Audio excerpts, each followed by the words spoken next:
Let's talk about the reality of travel in 2026. There's a lot of really scary shit happening all over the world right now, so if you're feeling hesitant to travel this year, I don't blame you. I'd like to preface this by saying that I know that this is going to seem very minute in comparison to problems that a lot of people across the world are facing right now, but some people are still prioritizing travel, and I just want to make sure that queer folks have enough information to make informed decisions that are right for them. And also, a lot of this information is going to be aimed particularly at travelers coming from the US, but maybe you can glean something else from it as well. ICE agents are now present in some major airports. TSA is staffed some days and getting paid some days, and some days they're not staffed and not getting paid. Sometimes this is causing like hours-long delays at TSA, and then we've also got this idiotic war with Iran that is causing fuel prices to skyrocket and a lot of instability in certain airspaces. And there are real valid concerns, especially for trans and non-binary travelers, concerning their documents matching after all of the executive orders that have been handed down from the Trump administration. But I genuinely think that the whole conversation around travel right now is missing an important nuance, because travel is still happening. Airports are still full, flights are still going, and people are still moving around the world. So if you are going to be traveling right now, here's some important things to keep in mind. You might want to be trying out smaller or less chaotic airports and definitely be giving yourself more buffer time than usual.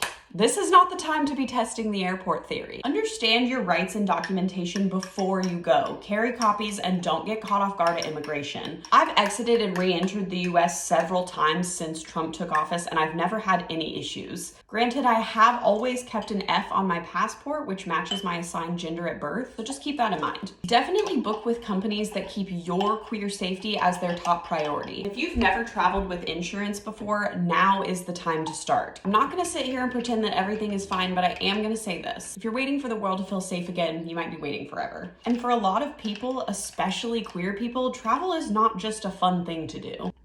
It's freedom and connection and the ability to be in spaces that you never even dreamed for yourself. And honestly, all of this is why group travel is starting to boom in popularity. Doing it alone can be super intimidating, but doing it with vetted operators, like-minded people, and community built in is becoming increasingly appealing to people. And if that's something you're interested in, we're taking a whole group of queer people to Thailand this October. It's going to be such a cool opportunity for queer folks who are feeling uncertain about travel right now to dip their toes in while surrounded by safety and community. You can check out all of those details at the link in our bio. We'll always keep our upcoming trips linked at the top. Travel in 2026 is definitely more intimidating than it once was, but it doesn't have to be off the table. Plan ahead, make the right decisions for you, and in all likelihood, everything will be just fine.